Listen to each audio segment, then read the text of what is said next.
Ready, Chef, go! Salpukan ng laro at lasa ang susurpresa ngayong weekend.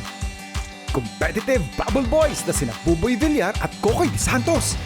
Magkakasubukan ng lakas at likse sa Running Man na pa-challenge. Sobrang alat ito. Ang galing talaga ni Buboy kumain. Ay, mas magaling si Kokoy. No ba yan? Naglalaro ka na, Buboy! Ay! Mga produktong tatakbalayan. Malapit na nga bang hindi masilayan? 15-20 years nang stop yung Ate Licia Special Tamates. Talaga? Yes. Ilan na lang pong natitira ngayon na talagang nagawa ng bagoong balayan dito sa Balayan? 4-5 na lang. Talaga po? 6 hanggang 6. Ilan pa po kayo natitira ng kayo na lang. May suporta po ba kayo nakukuha sa gobyerno para ipagpatuloy? Wala po. Mula Batangas, isa pang Calabarzon dish ang matitikman ninyo. Narito ang kulawo ng mga kabitenyo. Uy! At kung may putok-batok, dapat may pangontra. Partneran natin yan ng tortang kalabasa with malunggay.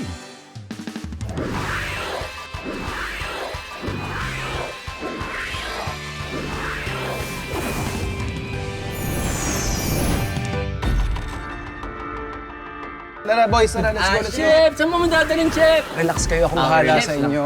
Tayo kasi dadaling ko kayo sa Balayan, Batangas. Okay, Chef. Gamit ang isa sa pinagmamalaki nilang produkto, ang bagoong balayan. Ang ganda. Okay? Dito sa larong Bagoong Balayan Blind Tasting, susubukang hulaan ni Kokoy at Buboy kung ano pagkain isinausaw ko sa Bagoong Balayan. Ang pinakamaraming points, ang panalo. Cheers tayo. Oh, cheers. Cheers. Cheers na. Basta nag-cheers na. Okay. Oh, game. Subo na, Chef, ha? Subo na. Ay, ganyan. Up, dahan-dahan tala, yung tinidor. Ano yung sinausaw natin sa ating bagoong balayan? Chef, feeling ko ano to? Apple. Yes. Mansanas. Mansanas! Is correct! Napakadali naman nun. 1, 2, 3, go! Sobrang alat ito. Sobrang alat. Ito, feeling ko hindi nyo ito pwedeng gawin. Tinapay yata to, Chef. Oh, Puto ba, Chef? Ang galing ni Kokoy! Puto? Puto! Oh, cheers! Third item. Cheers. Ito, Chef, ha? Subo mo na. 2-1 ha, 2-1 ang score. Follow the smell, Buboy. Follow the smell. Cheso? Cheers. Ito kasi sa lasa. Nauna si Kokoy, pare. Nauna si Kokoy. Paano ba yan? Race to 5 lang to. Race to 5. Oh, guys. Guys, may 27 items tayo dito. Chef? Kailangan ko ata magpachit ng kidney after nito. Hotdog? Hotdog! Paano ba yan? Sino nauna? Kokoy! Pare, tambak na. 4-1. Ano ba yan? Ito. Para ma-cleanse ang inyong palate. Ano nga? Dali. Galing! Very good si Kokoy! Sige na, boys. Tanggalin nyo na ang inyong mga piring. Liwanag. Uy. Yung palay... ito pala yun! Puto nga. Mamaya ipapakita ko din sa inyo ano ang pagkaing tunay na masarap isawsaw sa Bagoong Balayan. Pero bago yan, pumunta muna tayo ng Balayan at kilalanin natin ang mag-asawang masipag na nagpapalaganap sa industriya ng pagbabagoong. Sir Cesar, Ma'am Virgie, bali ilang steps po talaga yung pinagdadaanan ng bagoong isda? Ang step number 1, yung pag-aasin. Apo.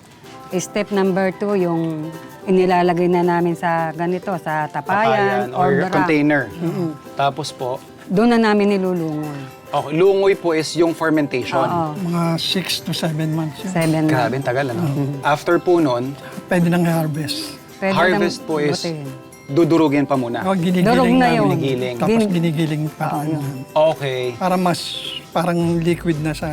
Distinctly, pag nakakita ako ng bagoong, alam ko sa Balayan galing yan kasi durog. Ito, 1 month pa lang. Ito po, Buo pa siya. makikita natin ano. Oo, yan. 1 month pa Ayun, lang so yan. buong nabuo. Tamban po itong pa natin, ano? Oo, tamban. Tamban ito. Ito na yung 5 months. 5 months. Hindi pa po Pwede ito. na siya. At least Ah, yung pwede iba, na pag rin. ano, Pwede na 5 kasi months, pwede na rin. dailies ito Depende eh. sa isda. Pag ano. Okay. Pag dailies kasi, mas madali siya ang fermentation. Madali siya. Oh, ayun oh, ganda oh. Oo. Ganda. Kaya na first Bango. class ang Bango. dailies. Oo, bango. Bagoong na bagoong yung amoy niya. May mga problema po ba kayong na-encounter pagdating sa pagbabagoong? Pag tag-ulan, minsan kahit na may plastic siya, napapasok pa rin siya. Baka po sa moisture. Oo, yung moisture, Oo, yung moisture. ganun. Oh, pag ganun po, nasisira yung lungoy Oo, niya. medyo hindi Nag-iba na mo. masyadong kasing ganong Kabango. kabango. Paano niyo po siya dinudurog? Ginigili. May machine kami, parang machine. grinder. Opo. Ang tawag namin soya grinder. Pag giniling yun, parang paglabas nun sa machine, parang liquid na siya. Ah, Parang okay. hindi mo na maano yung mga Durog. tinik. Ah, okay. Very nice. After po niyan, dyan naman na kayo sa Oo. packaging. So, pwede nang bottling. bottling na. Bottling and then packaging. Packaging. Number G, nakatikit na po kayo ng nilagang saba, sausawan, bagoong. Hindi pa. Ayan, tama-tama. Sa amin po talaga, bagoong isda. Saktong-sakto, primera klase ang inyong bagoong balayan. So, naisip ko na, kasi hula ko, first time niyo po talaga makakatikim nito eh. Kaya naisip ko na ipatikim sa inyo yung ganong combination. Ayan po. Ay, dadamihan ko yung yung mantika. Ilang taon niyo na pong ginagawa ang pagbabagoong? Ay naku, ano pa. Buhay pang inay ko. By choice po ba kayo na kayo po ang nagpapatuloy ngayon itong kinagisnan ninyong hanap buhay? Ito. Talagang siya ang dumating sa amin. Siya ang pinili namin. Nung dalaga ako, hindi ko alam, ang inay, pinag-iipon pala ako. Yung sweldo ko, iniintriga ko sa kanya. Nagtitira lang ako sa akin. Tapos, nung mag-asawa ko, inisip ko rin na ano kaya magiging trabaho talaga namin. Opo. Sabi ng inay, ayan, nung mag-asawa ako, kung gusto ninyo, ako'y nagbagoong, ikaw ay may perang binibigay mo sa akin, ipinagbagoong ko. Parang bilang ko, hindi bababa ng 100? Meron na po, ano? Grabe. Ito naman, tutuloy ko lang to, Nay, ha? Lalagay ko na po yung inyong kwento ng inyong pamilya, ang inyong bagoong balayan. Medyo pa susulakan ko lang po yan, tapos pwede na nating tikman yung ating nilagang saba at ginisang bagoong. Sa success po ng inyong bagoong business, ma'am, at legacy ninyo, bubuhusan natin ang ating ginisang bagoong.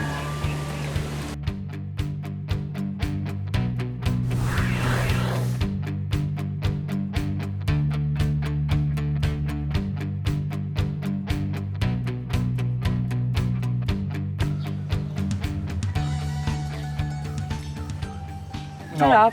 Oo. Diba? Di pala yung bagoong sa saging sa bagoong. Mm.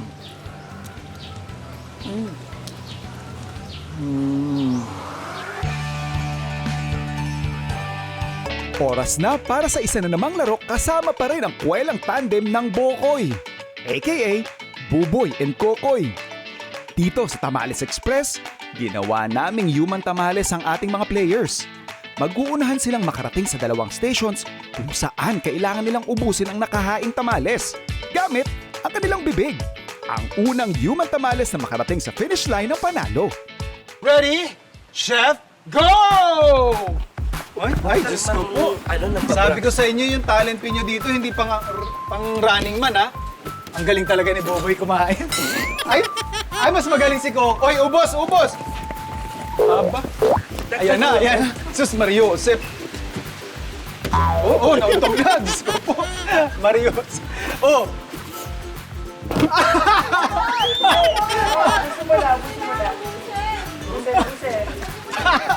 Ayan na, Boboy! Yan, kasi madaya ka. Ayoko siyang tapusin. Gusto kong nasapin yung tamales. Creamy, Creamy. masarap, manamis-namis. Lasang atin. Ang tamales kasi, ang kwento niyan, nung sinaunang panahon, yan yung mga binabaon ng mga magsasaka. So para hindi, yun yung binalot nila. Para pag lunch break na nila, hindi na nila kailangan magsaing, magluto. Andun isa na. Dadali naman natin yung ating mga food explorers, again, sa Balayan, Batangas, Yes, chef. para makilala si Ma'am Marlene at Ma'am Linda, Oy. na isa sa mga natitira rin Yes po. na talagang gumagawa ng tradisyonal na Balayan tamales. Ang ganda. Ito po yung mga dahon na ginupit-gupit natin kanina. Kasi kailangan po nating banlian para po maiwasan po natin yung mga anumang bakterya na nakaano sa dahon. Tapos, kailangan po nating patuluan siya rito. Tsaka po, bukod po doon para pag po binalot natin siya, malambot yung dahon. Tapos, pupunasan po isa-isa. Dito naman po tayo sa mga toppings ng ating tamales. Itlog na maalat, i-slicein po natin yung isa-isa, ganyan. Ito, isa po yan sa mga toppings ng ating tamales. Ito po ang ating mani, isa sa mga toppings po din. Ito po yung atay. Ito naman po yung nilagang manok na ating nininitnet, isa-isa. Ito na po yung ating galapong na pinagiling po ito sa palengke. Ginisa natin to sa sibuyas. Yan. Tapos, kailangan po ay continuous po yung halo, walang tigil hanggang sa hindi na po siya ganitong buo-buo. Sino po ba talaga yung nag-umpisa ng inyong tamales Matea. dito sa Balayan? Matea Alaras Javier. Siya po yung pinaka-original. Mga anong taon po yan? 1948. Wow! Na ang nanay ko naman ng panahon na yon, kasama din siya sa paggagawa nito. Nakikita niya, tapos nung nawala siya, nanay ko na Ang nag-take over, nag-take nagpatuloy na, po. Ngayon, yung kami namang magkakapatid, tulong-tulong din. Sa kabila ng pagtutulungan ng mag-anak upang maitaguyod ang kanilang munting negosyo, umabot pa rin sa puntong kinailangang magsara noon ng Ate Lydia's Special Tamales. Hanggang sa muli nitong pag-usbong noong panahon ng pandemya sa tulong ng anak niyang si Marlene. Nung pandemic, since ang dami nga pong online food business na lumalabas, doon po namin naisip na i-revive po siya. Nung na po kami, nag-post na kami, Special Tamales is back. Yung mga suki po nung lola ko pa, na matatanda na hanggang ngayon, Yeah. talagang tuwang-tuwa po sila na na-try po ulit nila ang tamales ni Lola Lydia. Nostalgic daw talaga. Ano pa pong plano niyo? Kasi nakita natin dito from your slowly but surely growing pa na Tamales Empire, meron pa kayong ibang ino-offer dito ngayon sa inyong lugar? Itong pickleball po is last year po siya. Oh. Ang kagandahan din po, every time meron po kaming mga bisita or mga dayo na magpipickleball, natatry nila itong rare tamales at the same time. May balak po ba kayong mag-expand, ma'am, sa ibang lugar? Yan, chef, ang aming, kumbaga, next goal na. Yeah. Kasi marami po talagang naghahanap sa Manila.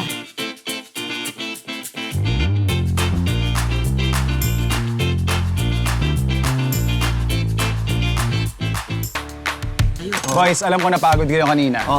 Mga umaatigabong aksyon yung na-witness ko kanina sa paglalaro Yes, ninyo chef. Patitikman ko kayo ng pagkain galing naman sa Calabar Zone area.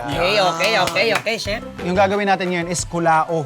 Kulao. Siyempre, importante meron tayong bawang dyan, luya, peppercorn, and laurel, siyempre. Patis.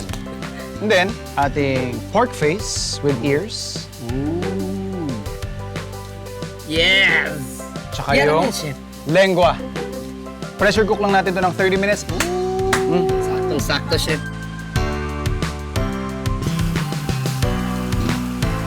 Kung ang tokwat baboy ay soy-based, ito namang kulao ay vinegar-based. Yes. Okay, chef. Ano? Tapos syempre, ano pa nga ba yan kung walang angas, di ba? Ito na yung suka. Yan. Ay, para kilawin style lang din talaga siya, chef. Yes, oo.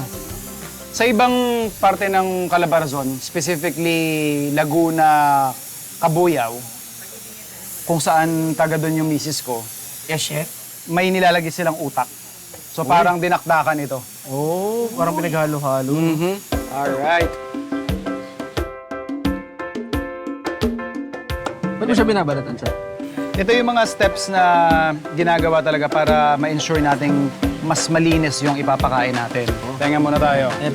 Tenga po yan. Ambot, no? Wow. Kaya pala, chef, medyo may bata-bata yung kinuha nyo ngayon, chef, ha? Oo nga eh. Your honor, guys. Your Vlog kayo. honor. Guys, bubble gum guys. Every Sunday, guys. Yes. At syempre, Task Force Firewall, huwag niyo po kakalimutan. Monday to Friday, after Master Cutter, 8:50 p.m. Chef, maraming salamat. Yes, sir. Chef, maraming salamat. Teka, mag-promote ka. Aray ko. Mga kapuso, abangan niyo po. Hari ng Tondo, malapit na.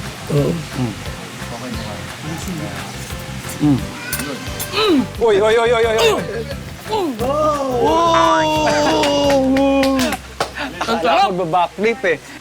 Dahil na-excite na kayo, serve na natin to. Yay! Kanin! Kanin! Kanin! Oh, First bite.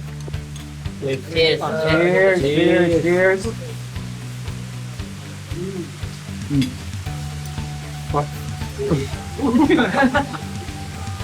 Ito na yung tenga, guys.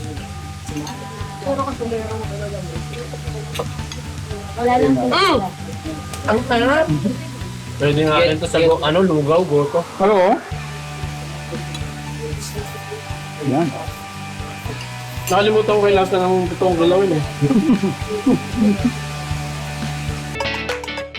Nagbabalik tayo sa Lahardin kung saan napagtanto natin noon ang kanilang advokasya na magsagawa ng feeding programs. At para mas makilatis pa natin ang kanilang hangarin na makapaghain ng masustansyang pagkain, isang healthy dish ang ituturo namin sa inyo, kasama ng kanilang kusinerang si Eliza. Elisa, gaano kayo kadalas magluto ng kalabasa based sa mga feeding programs ninyo? Madalas? Madalas po. Okay, ano yung normal na ginagawa ninyo? Pag... Ukoy po. Ukoy na may patatas, sibuyas, at saka Okay. Ano yung usual mong step na ginagawa? Steam po muna. Steam o binapakuluan? Steam. Mas Steam. ano ang steam. Bakit steam? Mas prepare ko ang steam kasi... Masyadong matubig kapag Opo, pinakuluan, opo. ano? So, antayin lang natin, no? Okay, let's go.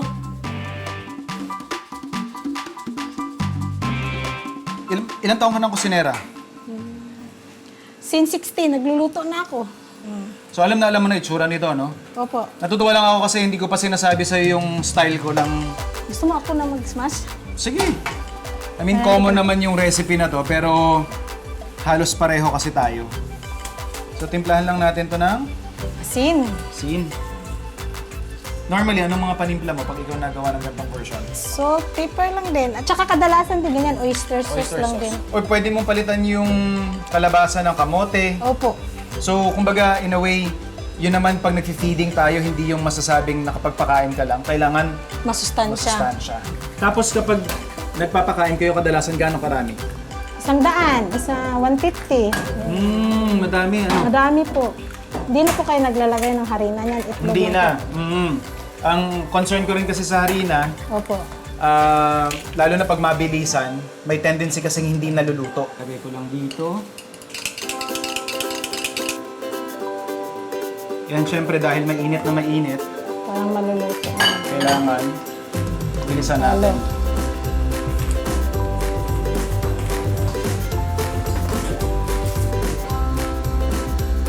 Marami ka ba maglagay ng mantika? Pag ganito, yes.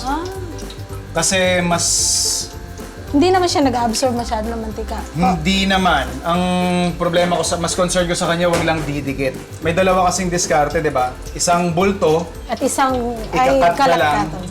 Since dahil minsan maramihan at madalas ikaw lang din mag-isa yung tumitira. So ganong diskarte na lang, maramihan na lang, no? Okay? Ayun, yun yung sa akin din naman. Ang sarap ng langoy niya sa maraming mantika. Convenient kasi pag mga gantong mabilisan.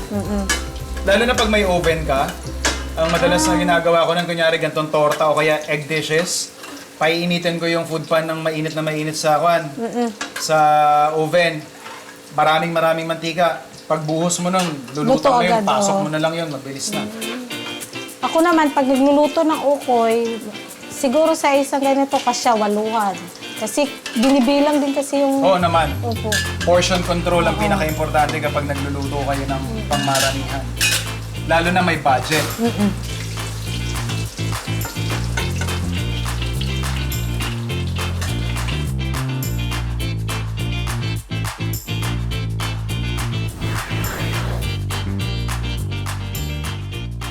Paano po yung usual ninyong pagpapak?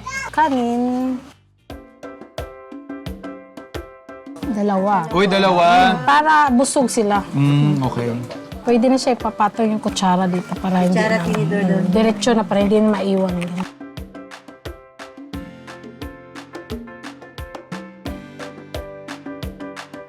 Sarap. Yung totoong kanin. Kita nabubusog na ako. Dapat nagugutom ka eh. Bakit? Para kanin na lang. Wala, hindi pwede. Last mo na yun. Last mo na yan, ha? Oo, kaya Ate Elisa pa rin kami.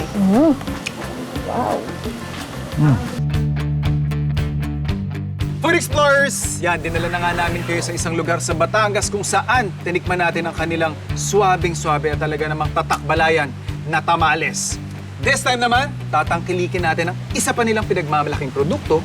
Pero bago yan, halin muna kayo boys. Papakita natin yung produktong sinasabi natin. Dito sa larong salakot salo-salo, kailangan lang ubusin ni Buboy at Kokoy ang marshmallows na nakasabit sa suot nilang salakot. Pero may twist! Bawal silang gumamit ng kanilang mga kamay. Ang pinakamaraming makakain marshmallows ang panalo.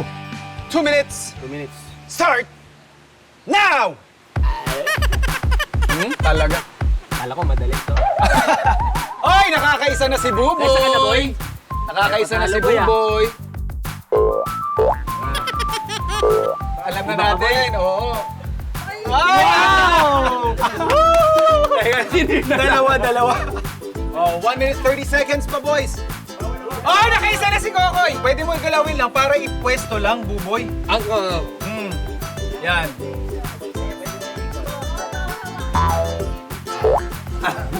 Oy, galing! Imagine naman ang Kokoy umaattend ka sa birthday party ng anak ni Buboy. No ba yan? Naglalaro ka na, Buboy! Oh! Oh, last 30 seconds, sir! 4 na po si Buboy. 4 ka na, boy? 4 na si Buboy. Dalawa dun, Dalawa. Sa gitna ka. Wow! Ba, lilima pa si Buboy. Oh, 20 seconds. Habol pa ako. Ngarangay-ngalay na yung tanga ko, 10, 9, Ito, sabay-sabay to. 8, 7, 6, 5, 4, 3, 2, 1. Ay! Ayan. Chef! So ito, 1, 2, 3, 4, 5. -1, chef. Kakakain ko lang ngayon. Kakakain mo lang, 4 kay Buboy, 1, 2. Ako, 2 lang, chef. Dalawa. Kay Kokoy. Malinaw ang nanalo. Dali, Buboy! Kamusta yung pakiramdam ng pagsuot ng salakot? Chef, actually nakaka-nostalgic ang... Wow, nostalgic. Pag napapanood ko lang kasi ito yung the past movies, di ba? So, ay nasusunod ka. Ako, pakiramdam ko, Pinoy na Pinoy ako ngayon dahil nakasalukot ako Yun na nga, nawawala na yung Tradition. industriya Yes, ng paggawa ng salakot. Kaya naman, eto, kikilalanin natin si Nanay Glessy. Okay. Siya yung isa sa mga natitirang gumagawa ng salakot sa Balayan, Batangas. Ayun nga, sabi tinuturo-turo ako po yung mga apo ko. Eh, yung sa anak nyo? Ay, may mga asawa na lahat sila. Eh, walang magpapatuloy? Wala. Naku, paano yan, Nay? Ay di ako lang po. Eh, sabi ko, mag-aral sila habang malakas pa ako.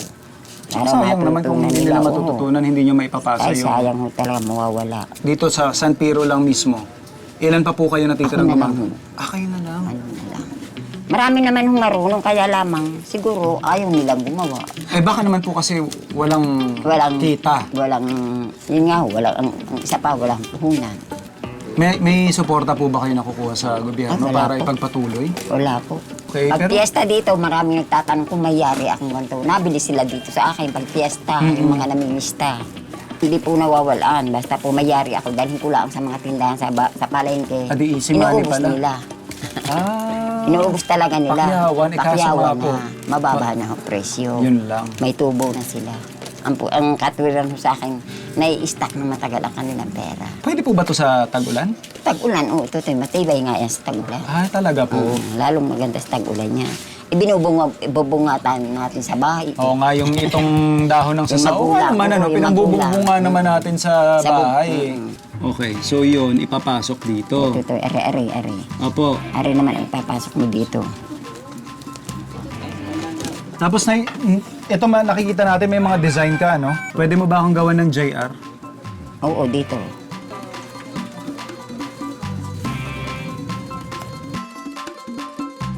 Ayan, salamat. Ang reyna ng San Piro sa paggawa ng salakot. Thank you, Nanay. Dito. I always look forward sharing my food adventures with good friends. Kagaya ni Kokoy at ni Buboy na alam niyo naman madalas nyo makita dito sa Farm to Table. Nakakatuwa na tayo bilang show na nagpo-promote ng kulturang Pilipino, nakakasalamuha at syempre nabibigyan natin ng pugay. Yung mga kagaya nila Ma'am Glessy, Sir Cesar, Ma'am Virgie, Ma'am Marlene at Ma'am Linda na ipagpatuloy yung kanilang mga advokasya kung saan mang tayong parte ng Pilipinas, gayahin natin ang mga balayenyo na kahit yung mga maliliit na bagay gusto nilang i-preserve, ipagmalaki at ipakita sa buong mundo.